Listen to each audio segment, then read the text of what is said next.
Bismillahirrahmanirrahim. Assalamualaikum warahmatullahi wabarakatuh.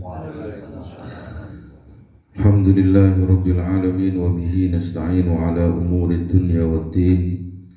Wassalatu wassalamu ala asyrafil anbiya'i wal mursalin sayyidina wa maulana Muhammadin wa ala alihi wa ashabihi wa man tabi'ahum bi ihsanin ila yaumiddin, amma ba'du. Ingkang kawula hormati lan kawula mulyakaken sahibul majlis Syekh Happy Al Yusra. Ingkang kawula hormati lan kawula mulyakaken Mbah Wira lan sedaya para bapak ingkang minulya. Monggo kita wiwiti pengaosan selapanan dalu menika kajian kitab Kimyaus Sa'adah kanthi waosan suratul Fatihah sareng-sareng. Bismillahirrahmanirrahim. Ila hadratin nabiyil mustafa wa habibina wa syafi'ina wa qurrati a'yunina Muhammadin sallallahu alaihi wasallam. Thumma ila hadrati sayyidina Ali karamallahu wajhah. Thumma ila hadrati sayyidina Hasan. Thumma ila hadrati sayyidina Husain. Thumma ila hadrati sayyidah Khadijah al-Kubra. Thumma ila hadrati sayyidah Fatimah al-Batul. Thumma ila hadrati Syekh Abdul Qadir al-Jilani. Thumma ila hadrati Balya bin Balkan. Thumma ila hadrati Muhammad Mutamakin Hajan. Thumma ila hadrati jami' awliya'i hadhihi al-qaryah wa ulama'iha wa syuhada'iha wa hamalatiha. Thumma nakhussu khususan ila muallif hadzal kitab Syekh Abu Hamid Muhammad bin Muhammad Al-Ghazali At-Tusi. Thumma nakhussu khususan ila abaina wa ummahatina wa ajdadina wa jaddatina wa masyayikhina. Thumma nakhussu khususan ila jami'i makhluqatillahi allati istahaqqat maghfiratahu. Lahumul Fatihah. A'udzu billahi minasy syaithanir rajim. Bismillahirrahmanirrahim. Alhamdulillahi rabbil alamin arrahmanir rahim maliki yaumiddin. Iyyaka na'budu wa iyyaka nasta'in. Ihdinas siratal mustaqim. Siratal ladzina an'amta 'alaihim ghairil maghdubi 'alaihim waladdallin. Amin. Rabbi ighfirli wa liwalidayya wa lil mu'minina amin. Alhamdulillah dalu menika kula lan panjenengan sedaya tansah pinaringan dipun paringi nikmat sehat, nikmat afiat, dipun paringi istiqomah lambai kesainan, patus ridho lan rahmatipun Allah Subhanahu wa taala. Faslun fi ajaibil qalbi. I'lam anna lil qalbi babaini lil ulum, wahidun lil ahlam wa wahidun wa tsani li alamil yaqdah.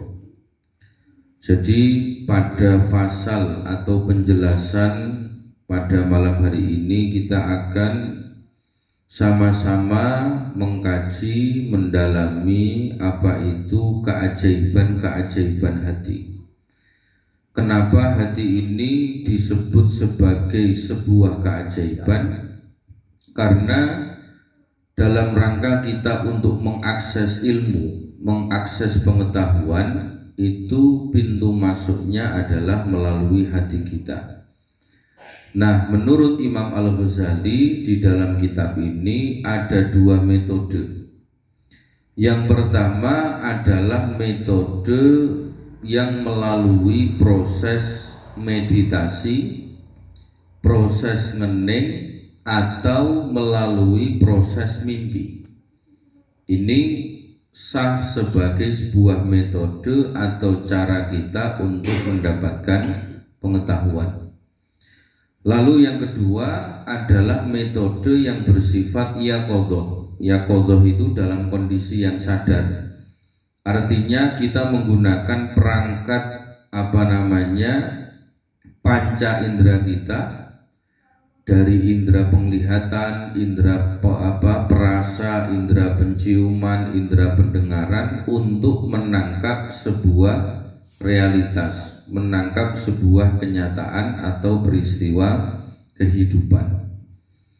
Maka di dalam syarah kitab ini ada satu penjelasan yang lebih detail, ailil wusuli ila ma'rifatil asya'i wa idraku haqa'iquha. Jadi bagaimana dalam proses kita menjalani hidup kita mampu sampai untuk memahami segala sesuatu. Tidak hanya memahaminya, tetapi kita sampai pada kedalaman hakikat dari sesuatu yang kita pahami, yang kita teliti. Maka kenapa jalur meditasi atau jalur ahlam atau mimpi ini menjadi salah satu metode? Karena di dalam satu hadis Kanjeng Nabi mengatakan, ar-ru'ya as-salihatu juz'un min sittatin wa arba'ina juz'an minan nubuwah. Jadi penglihatan yang benar tentang sebuah mimpi yang baik itu adalah bagian dari 46 bagian dari nubuwah. Nubuwah di sini dipahami sebagai an-naba. An-naba itu artinya adalah sumber kebenaran. Jadi kadang Allah itu memberikan kita ilmu itu bisa lewat jalur mimpi tadi atau lewat jalur meditasi. Nah, mimpi sendiri itu dibagi menjadi 3. Yang pertama, awalan disebut sebagai adghatsu ahlam. Jadi ada mimpi yang hanya sekedar bunga mimpi saja. Artinya sumber mimpi ini lebih banyak urusannya dengan hal-hal yang tidak terlalu penting. Tetapi mimpi yang semacam ini itu bisa disebut sebagai iltibas wa tashwish, hanya mengganggu bagaimana cara kita tidur. Lalu ada lagi model mimpi yang kedua, ahlamu waswasatin nafsi. Ada mimpi yang sumbernya dari hawa nafsu kita. Karena mimpi itu semacam cermin yang memantulkan kondisi hidup kita. Ketika kita hidup penuh dengan ketakutan, kekhawatiran, penuh dengan was-was, kemamangan, itu biasanya akan tembus pada saat kita proses bermimpi.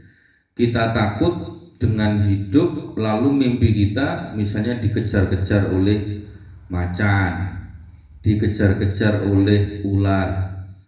Ini kalau misalnya orang awam yang mendapatkan model atau corak mimpi semacam ini, mesti pikirannya tekan dinding. Padahal ini adalah murni dari cermin kondisi kejiwaan kita. Maka ada satu ulama besar namanya Imam Ibnu Sirin. Beliau punya satu kitab namanya Tafsirul Ahlam. Jadi tafsir tentang mimpi-mimpi. Maka setiap peristiwa apapun yang ditemui dalam mimpi itu ada tafsirnya, ada takwilnya. Nah, model mimpi yang kedua ini sebenarnya tidak perlu untuk ditakwilkan, tidak perlu untuk ditafsirkan.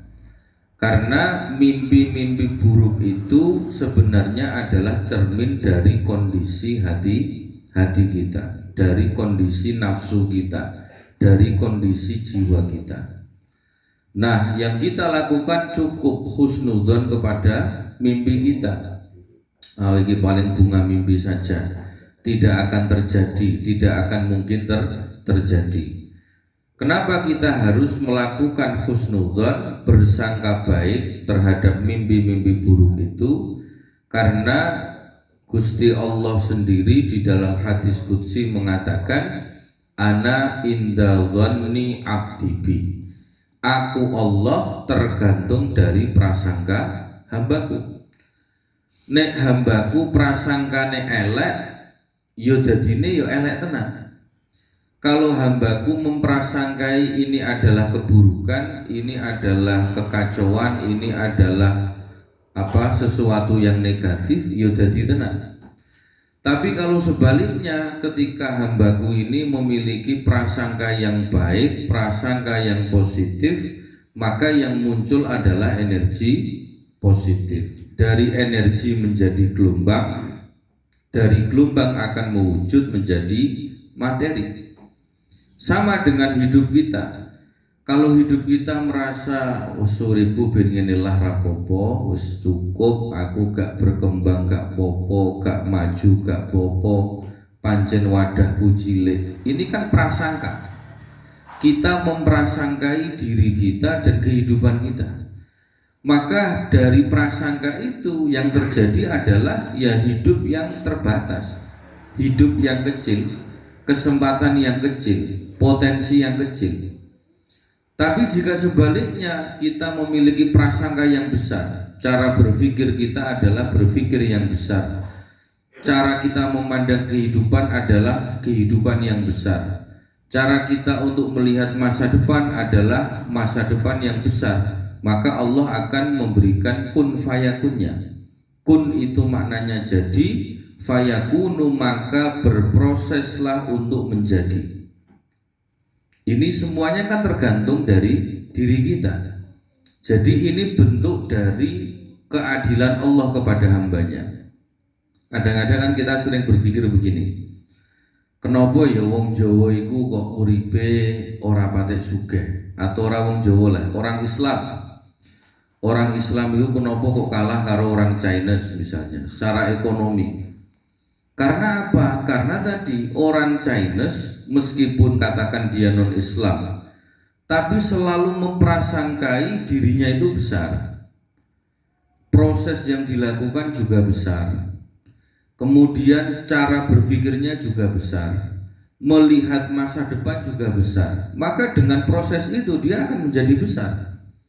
Sementara mindset kita sebagai orang Islam, yo yang penting urip dilakoni kaya banyu mengalir, sak tutuke, sak mlakune, dan kadang-kadang ini nanti sangat fatal memahami tentang apa itu makna dari takdir. Jadi orang kecil atau orang bisa menjadi besar itu bukan persoalan takdir. Takdir itu maknanya dari al-qadr. Al-qadr itu al-qadr itu artinya adalah kapasitas. Semua manusia diberikan kapasitas yang sama, diberikan akal pikiran yang sama, diberikan hati yang sama.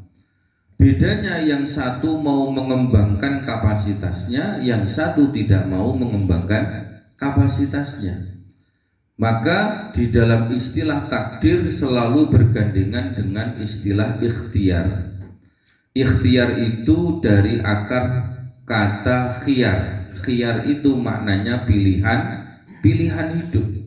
Kita mau jadi besar karena pilihan kita menjadi orang kecil ya karena pilihan kita. Nah kadang-kadang orang masih salah memahami lagi. Lu aku wis ikhtiar kok, tapi jek ngene wae. Lu ikhtiarmu sepiro? Pilihan kamu untuk besar itu seberapa? Strategi kamu bagaimana? Manajemen kamu bagaimana? Kerja keras kamu bagaimana?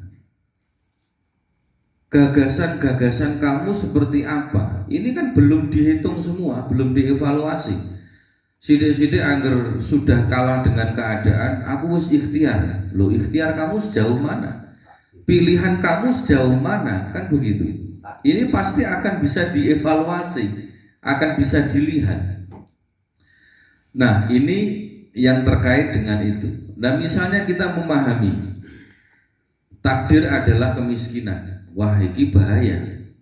Akhirnya kalau kita ada orang miskin kemudian protes dengan kita, aku kok ora sugih-sugih sebabnya apa kok miskin wae? Apa iki takdir Gusti Allah? Ini kan bahaya sekali. Padahal kalau kita mau berpikir, orang misalnya terjadi bencana, ini takdirnya Tuhan. Lho sik, ojo kesusu diarani takdire Gusti Allah. Adanya bencana alam itu bagaimana kita melihat? Selama ini misalnya pemotongan kayu di mana-mana, pengerukan sumber daya alam di mana-mana. Ini bukan karena takdir, tapi karena ulah manusia. Jadi kadang-kadang cara berpikir kita ini terbolak-balik. Ketika terjadi sesuatu, sidik-sidik wis diarani takdir. Kita jarang menggunakan akal rasional kita melihat bagaimana peristiwa itu terjadi. Anane bencana didelok menungsane sik. Wong menungsane senengane ngrusak alam, senengane menebang hutang ilegal, senengane ngeruk sumber daya. Ketika terjadi banjir bandang itu bukan karena takdir, tapi karena murni ulah dari manusia. Karena manusia memilih takdir untuk merusak alam, tidak memilih takdir untuk merawat dan menjaga keseimbangan alam. Sama dengan manusia, ketika kemiskinan itu dianggap sebagai takdir, wah ya saake. Akhirnya apa gunanya kerja keras? Apa gunanya kerja cerdas? Apa gunanya kita selalu meningkatkan kapasitas kita kalau semuanya itu selalu dihubungkan dengan takdir? Maka makna takdir ini harus kita pahami lebih detail, lebih mendalam, bahwa takdir itu adalah kapasitas, tergantung apa yang kita pilih, itulah takdir kita dalam kehidupan ini. Kembali lagi makna dari mimpi yang ketiga adalah ru'ya busyra minallahi ta'ala wa hadhihi thalathi dalla alaihi hadithu Abi Hurairah radhiyallahu anhu qala Rasulullah sallallahu alaihi wasallam ar-ru'ya thalathun ru'ya busyra minallah wa ru'ya mimma yuhaddithu bihi ar-rajulu nafsahu wa ru'ya tahzini syaitan. Jadi yang ketiga ini merupakan mimpi bagi orang-orang yang soleh. Jadi ada mimpi yang dari Allah secara langsung. Dalam bahasa tasawuf ada ilmu yang bersifat huduri, ilmu yang dihadirkan Allah melalui jalur mimpi. Ada lagi mimpi yang mimma yuhadditsu bihi ar-rajulu nafsahu. Jadi yang mimpi ini sebenarnya informasi karena kondisi jiwa masing-masing. Dalam bahasa sing gampang diomongi karo awake dhewe. Jadi mimpinya baik itu karena kondisi kejiwaannya baik. Mimpinya selalu buruk karena kondisi kejiwaannya selalu tidak baik. Ini mimma yuhadditsu bihi nafsahu. Yang ketiga baru waru'ya tahzini syaitan. Nah, yang ketiga ini baru rekayasa dari syaitan. Makanya kenapa di dalam tradisi orang-orang soleh, orang yang akan tidur itu selalu mensucikan dirinya. Karena orang-orang soleh memiliki pemahaman bahwa tidur itu hanya raga fisik kita, tetapi jiwa dan pikiran kita itu tidak tidur. Makanya orang-orang soleh ini ketika mau tidur dia mendawamkan wudhu. Dengan harapan apa? Ketika kita tidur dalam kondisi suci, maka kita akan mendapatkan ilmu selama kita menjalani tidur.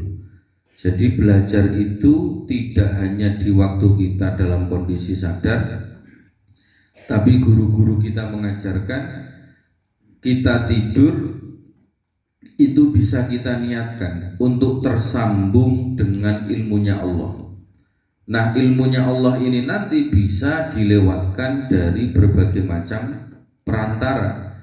Bisa dilewatkan dari guru kita yang sudah wafat, bisa dilewatkan dari leluhur kita yang sudah wafat. Ini adalah satu metode yang biasa dipraktekkan atau digunakan oleh para orang-orang saleh. Nah, kita bisa mencontoh itu. Lalu yang kedua, ilmu ini adalah cara kita untuk memahami 3 kitab. Nah, ini sudah masuk pada detail. Jadi ada metode dengan cara kita meditasi, dengan cara kita bermimpi. Ada lagi metode dengan menggunakan perangkat panca indera kita yang 5 itu. Untuk apa kita bisa mengakses? Untuk memahami 3 kitab dalam kehidupan. Yang pertama, di dalam kehidupan ini ada kitab namanya Kitabum Maknun. Nah, Kitabum Maknun ini artinya adalah Al-Quran sebagai sumber pengetahuan bagi kehidupan kita. Ada lagi yang namanya Kitabum Mastur.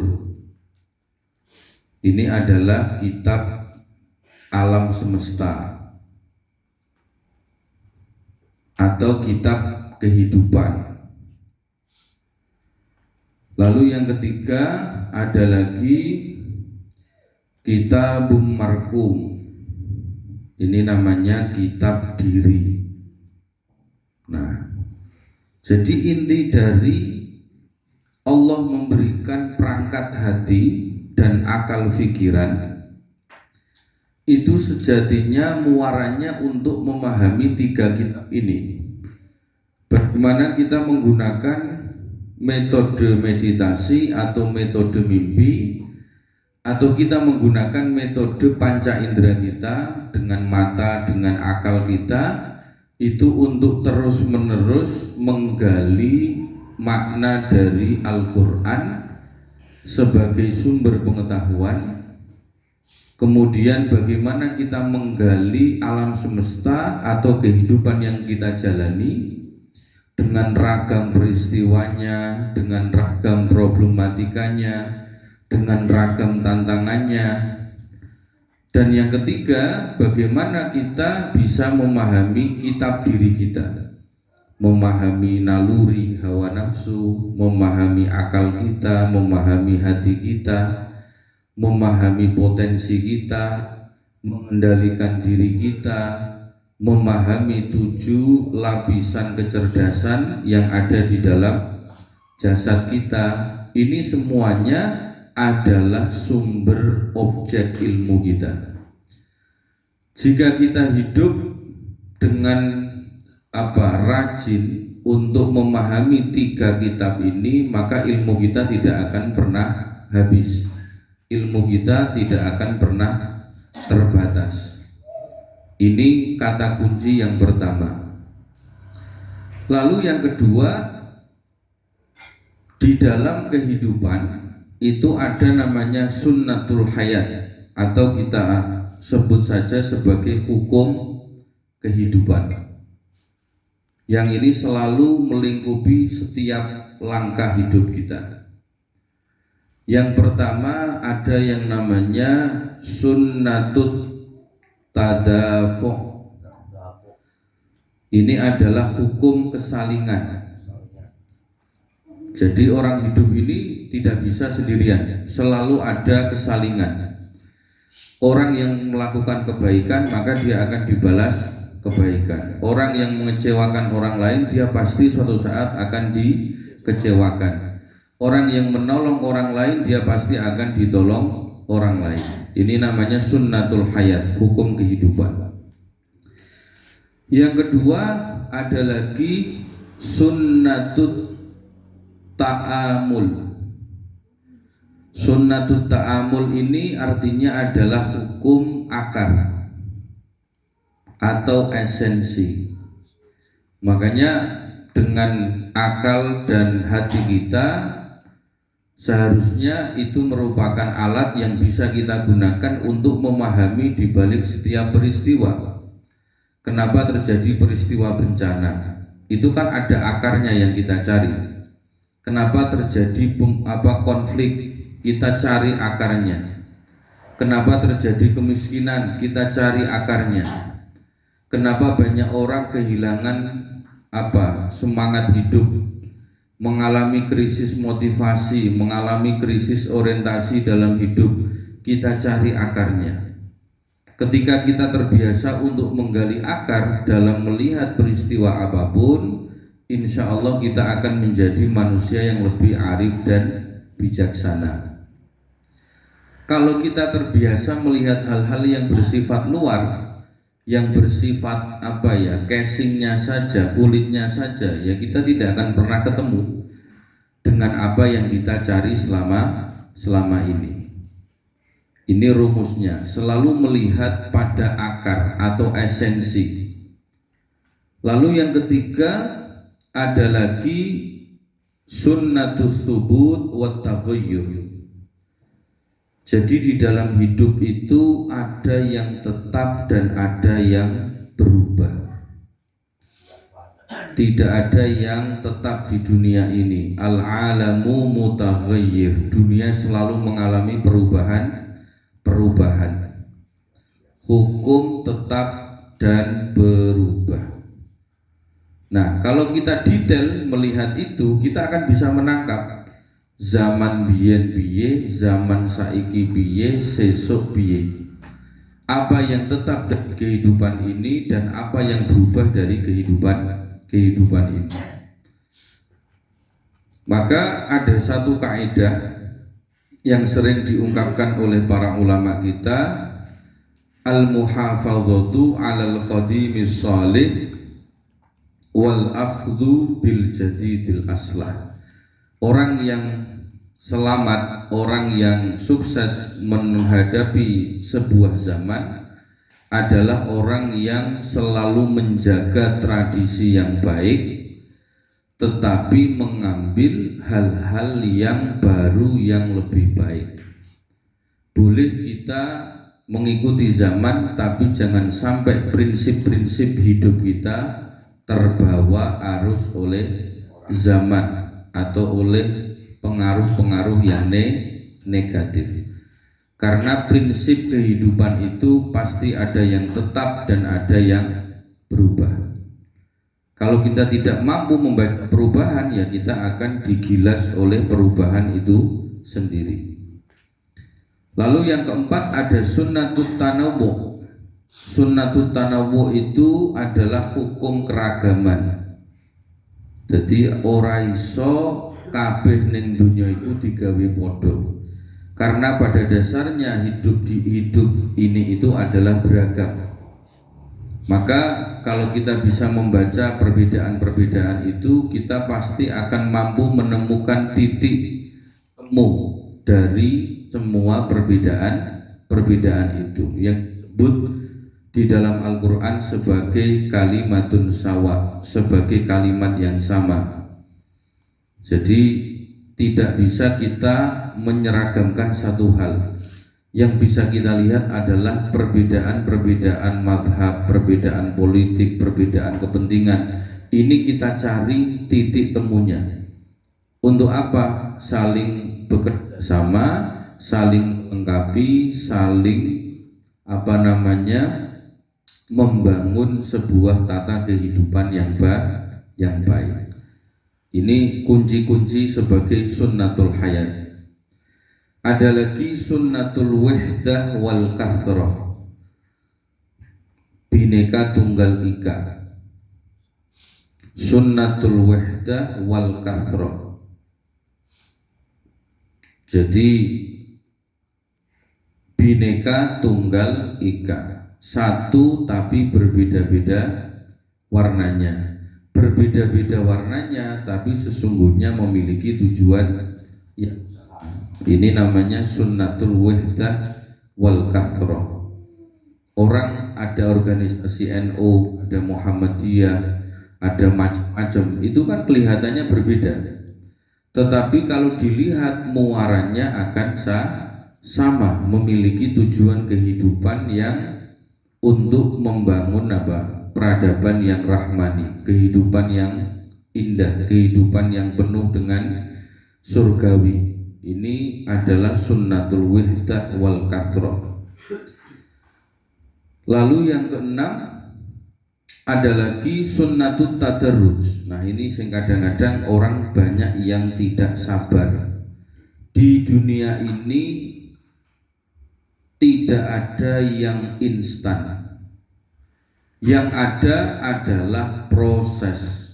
kita bisa melihat dari sejarah kehidupan manusia, dari lahir, bayi, anak-anak, remaja, dewasa, tua. Tumbuhan semuanya dari wine jadi nopo niki tumbuhan besar lagi, besar lagi, besar lagi. Maka jika manusia tidak melewati sunnatut tadarruj, tidak melewati hukum proses, maka dia tidak akan sampai pada apa yang diinginkan. Jadi ini adalah beberapa kata kunci yang bisa kita jadikan acuan untuk melihat kehidupan, kesatuan dan banyak. Ada 6 ya, dan nanti bisa dikembangkan lagi. Bahwa sunnatul hayat, hukum-hukum kehidupan itu ada sunnatut tadafuq. Hidup itu pasti ada kesalingan, ada hukum timbal balik, ada hukum kausalitas sebab akibat. Di dalam hidup itu ada hukum akar, hukum esensi yang harus kita cari, kita maknai.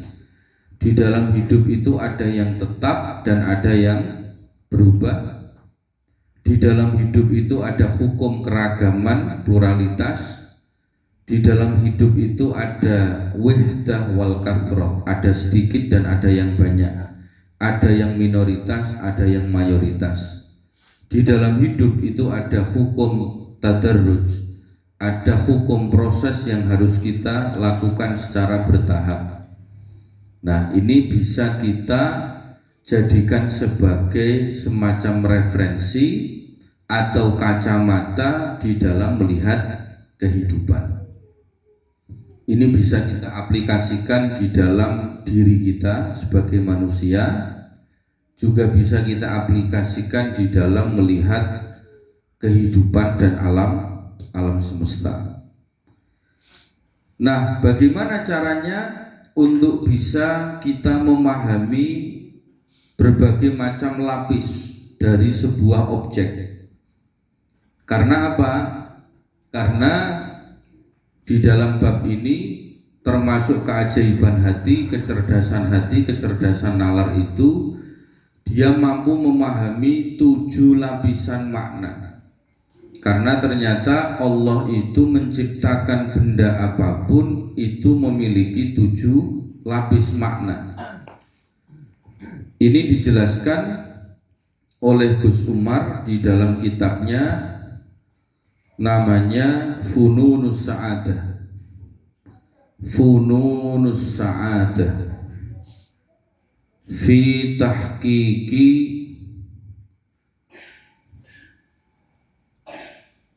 tahqiqil hayati thayyibah, fi tahqiqil hayati thayyibah ala dhawi usulil hikmah al-khalidah.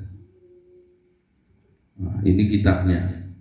Jadi artinya fununus sa'adah, ada apa? Seni kebahagiaan. Jadi funun itu dari kata fan. Fan itu bisa bermakna disiplin ilmu, atau yang lebih tepat kita maknai sebagai seni di dalam kebahagiaan untuk mewujudkan kehidupan yang baik di bawah cahaya usulil hikmah al-khalidah, di bawah hikmah-hikmah yang abadi. Artinya di bawah naungan cahaya Al-Quran dan hadis. Jadi hikmah al-khalidah itu bagi kita orang muslim yo isine Al-Quran wal hadis.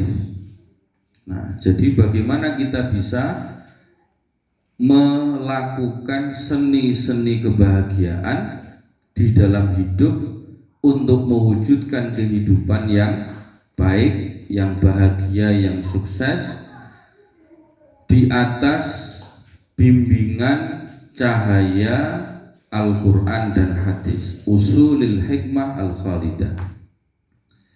Nah, di dalam kitab ini beliau memberikan rumus 7 ya. Contohnya apa? Kita beri contoh air. Di dalam air ini yang kita lihat pertama kali adalah haqaiq.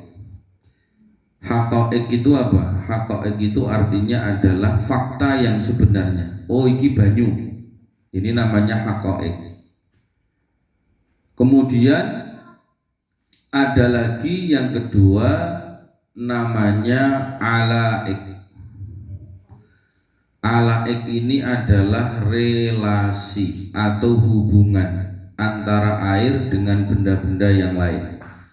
Satu contoh yang sederhana, ketika air dicampur karo tanah lalu diolah menjadi apa? Kentheng iso, jadi boto iso. Ketika air nanti bertemu dengan tanaman, maka tanaman itu bisa menjadi tumbuh besar. Jadi ini namanya relasi. Ketika air dikawinkan dengan tanah, maka menjadi boto. Air dikawinkan dengan tanah, maka bisa menjadi kentheng. Dan bisa kita kembangkan lagi. Air nanti bertemu dengan zat kimia tertentu, maka dia bisa menjadi rumah sakit itu infus. Ketika air nanti ketemu dengan zat kimia tertentu, maka dia bisa menjadi baterai mobil listrik. Ketika air nanti bertemu dengan zat tertentu, dia bisa menjadi oksigen. Nah, niki berarti kita membaca hubungan air ini dengan objek-objek, dengan benda-benda yang ada di alam semesta ini. Ini contohnya kita membaca satu benda, satu objek, tetapi ada relasi atau hubungan dengan benda-benda yang lain. Lalu yang ketiga, rumus yang ketiga adalah nafsani atau ma'ani dulu. Ma'ani itu artinya adalah tugas daripada air. Nah, karena apa? Setiap benda itu diciptakan oleh Allah memiliki tugas khusus. Tugas. Contohnya apa? Air ditugaskan oleh Allah untuk menghidupi manusia. Air ditugaskan oleh Allah untuk menghidupi tumbuh-tumbuhan. Air diciptakan oleh Allah diberikan tugas untuk misalnya menghidupi tanah-tanah yang mati. Nah, ini namanya kita belajar tentang tugas air. Lalu yang keempat adalah nafsani. Nafsani ini adalah warna kejiwaan. Jadi setiap benda apapun termasuk air itu memiliki warna kejiwaan, memiliki sisi kejiwaannya. Nah, sisi kejiwaan air ini tergantung airnya. Kalau kita belajar fikih ya, kan ada air itu macam-macam. Ada ma'ul aini, ada air sumberan. Ada ma'un nahri, ada air sungai. Ada ma'ul salji, ada air salju. Ada ma'ul bahri, ada air laut dan macam-macam. Nah, setiap air ini itu memiliki kandungan yang berbeda-beda. Air sumberan kalau mau diteliti, mau didalami, mau diriset, itu pasti akan memiliki fungsi tertentu. pH-nya berapa, zat asamnya berapa, nanti air sumberan ini untuk apa. Beda lagi misalnya air yang biasa pagi itu air embun. Kenapa air embun itu punya fungsi untuk menyembuhkan penyakit misalnya? Berarti fungsi dari air embun ini memiliki fungsi yang berbagai macam isinya. Ada lagi kita misalnya melihat air laut. Kalau kita malam-malam ke laut, wonten pletian-pletian, itu namanya plankton. Nah, plankton ini ketika diambil itu ternyata bisa menjadi bahan baku untuk membuat nuklir. Nah, berarti ada fungsi rahasia yang terkandung di dalam air laut. Ma'ul aini, air sumberan. Kenapa di tempat-tempat sendang atau sumur yang dekat dengan makam wali itu biasanya air-air itu bisa digunakan sebagai fungsi pengobatan? Nah, berarti ada rahasia apa yang terkandung di dalam air sumberan yang dekat dengan makamnya para wali. Nah, ini namanya warna kejiwaan. Jadi meskipun airnya sama, tetapi punya fungsi yang berbeda-beda, punya warna kejiwaan yang berbeda-beda.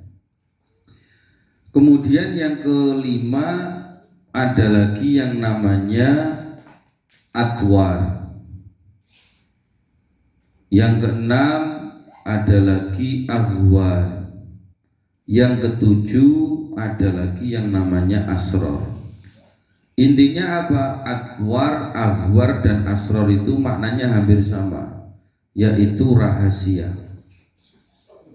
Jadi apa? Setiap air yang kita sentuh dari sumber yang berbeda-beda, ada air sumberan, ada air sungai, ada air salju, ada air embun, ada air laut, itu punya warna kejiwaan yang berbeda-beda, mengandung rahasia yang berbeda-beda, dan mengandung fungsi yang berbeda-beda. Ini baru satu objek tentang apa? Air saja.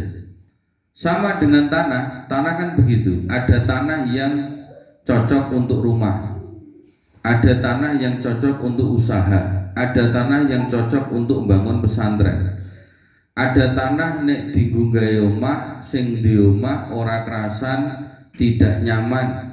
Ono tanah sing misale dienggo mergawe gawe tokone sepi terus.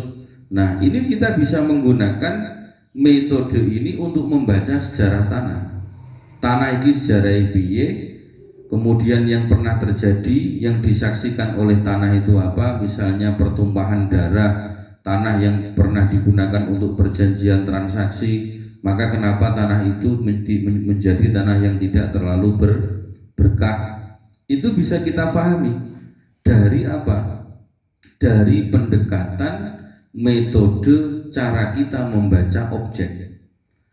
Kalau kita hanya menggunakan mata saja, indera penglihatan saja, banyu yo banyu, ora iso dikembangno dadi liyane. Tapi kalau menggunakan metode ini, pikiran kita bisa lebih kreatif. Oh, ternyata air itu iso kanggo apa? Dadi tanduran. Air itu dikelola dadi batu baterai. Air itu ternyata bahan baku untuk buat infus. Air itu misalnya bisa menjadi oksigen. Air itu dikembangkan lagi jadi obat. Makanya ada satu profesor di Jepang, namanya Profesor Mitsuo Nakamura. Dia punya satu buku namanya The Miracle of Water. Jadi keajaiban air. Karena setiap air itu memiliki warna kejiwaan, maka beliau membuat semacam penelitian. Ada 2 gelas, satu itu gelas yang setiap pagi diberikan kata-kata positif.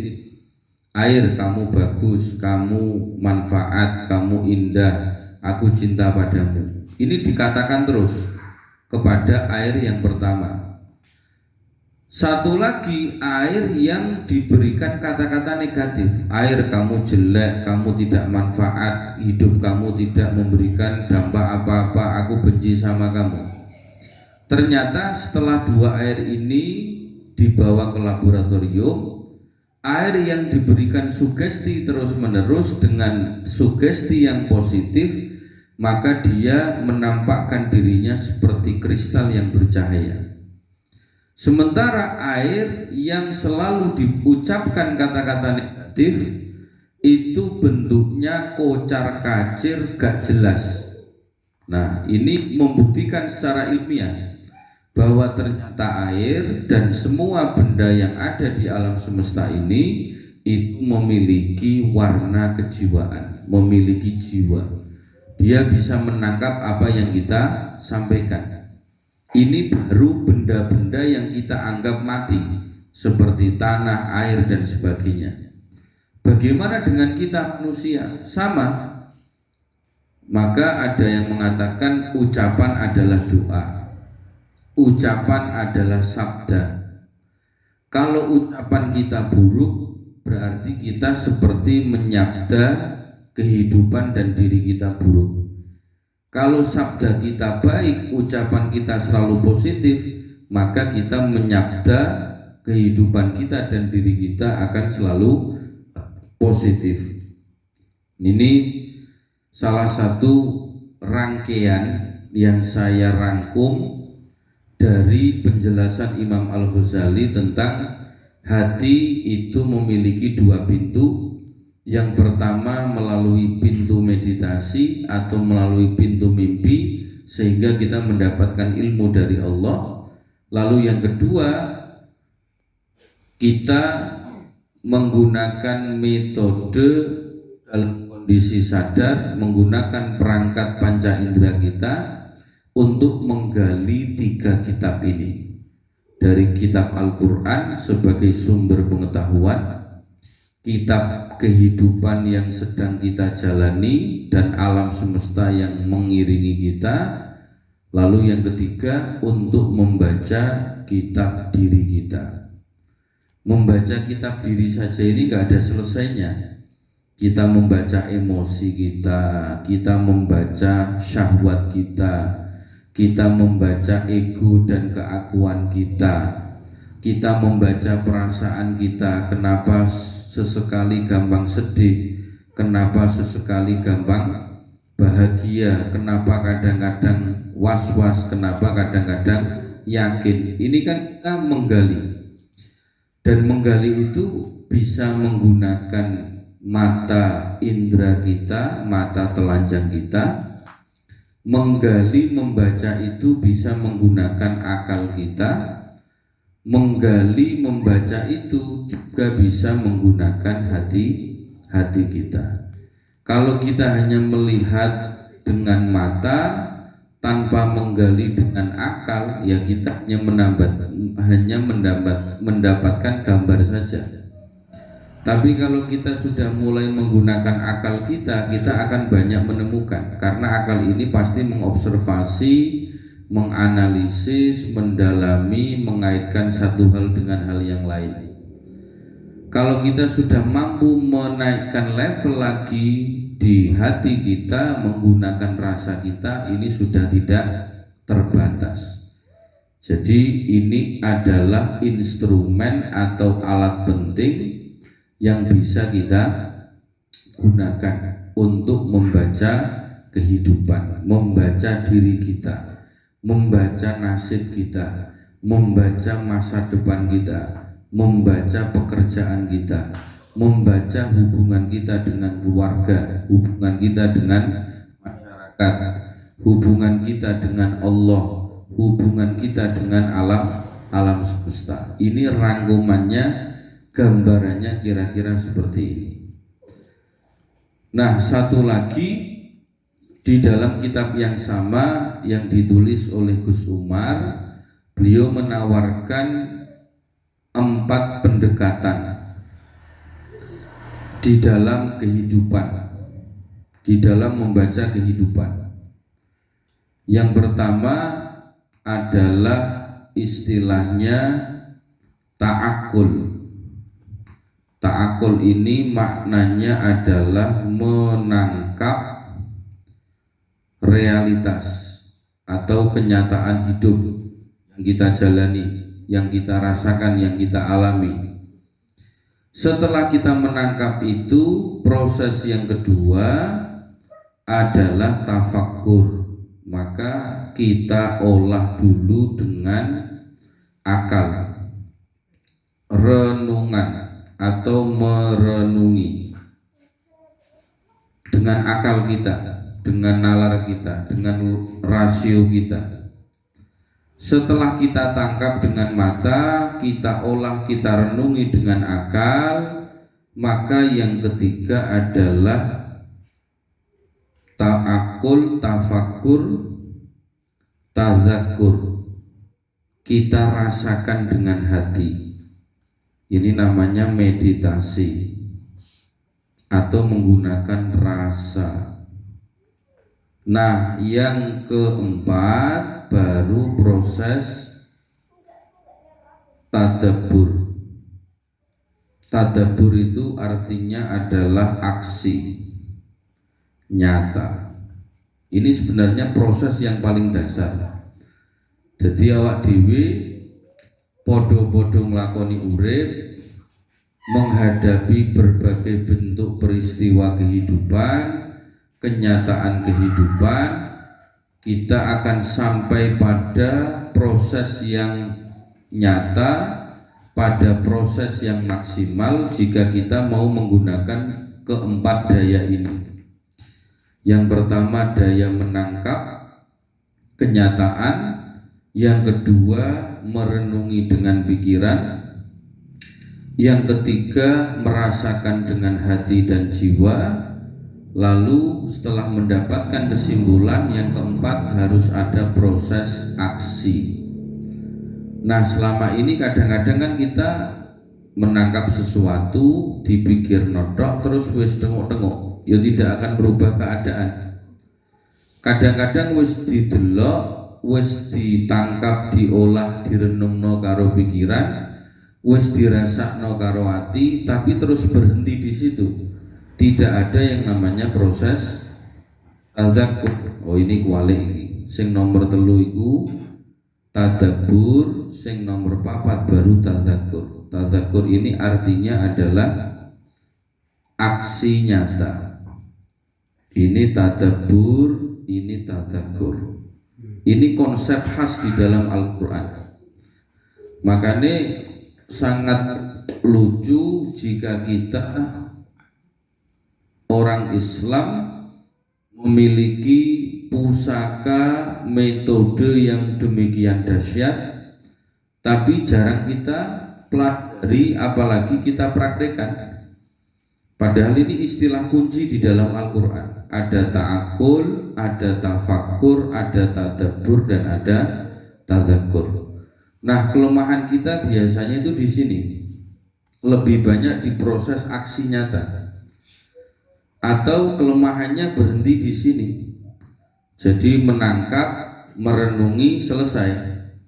Tidak ada proses meditasi untuk merasakan, dan tidak ada proses untuk melakukan aksi nyata. Ini kelemahan terbesar kita di sini.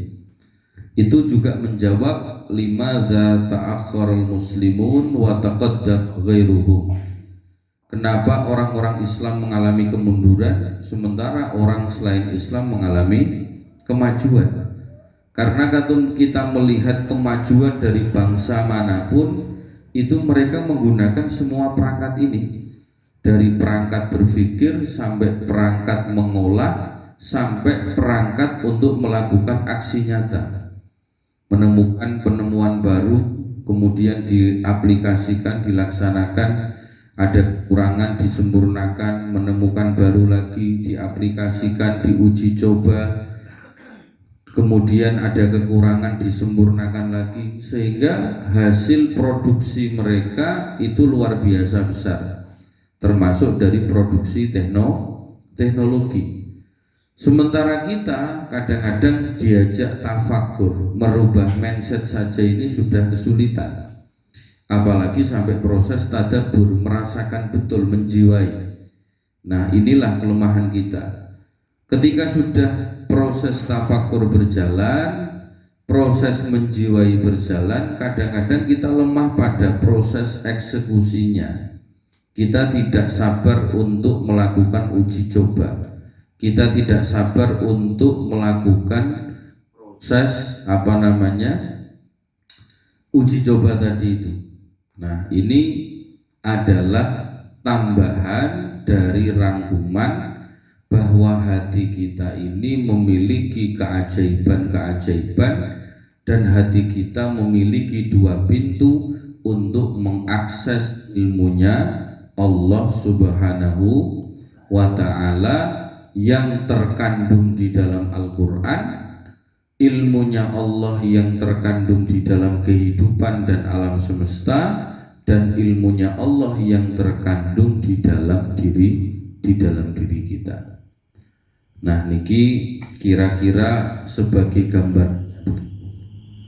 Monggo Mbah Wiro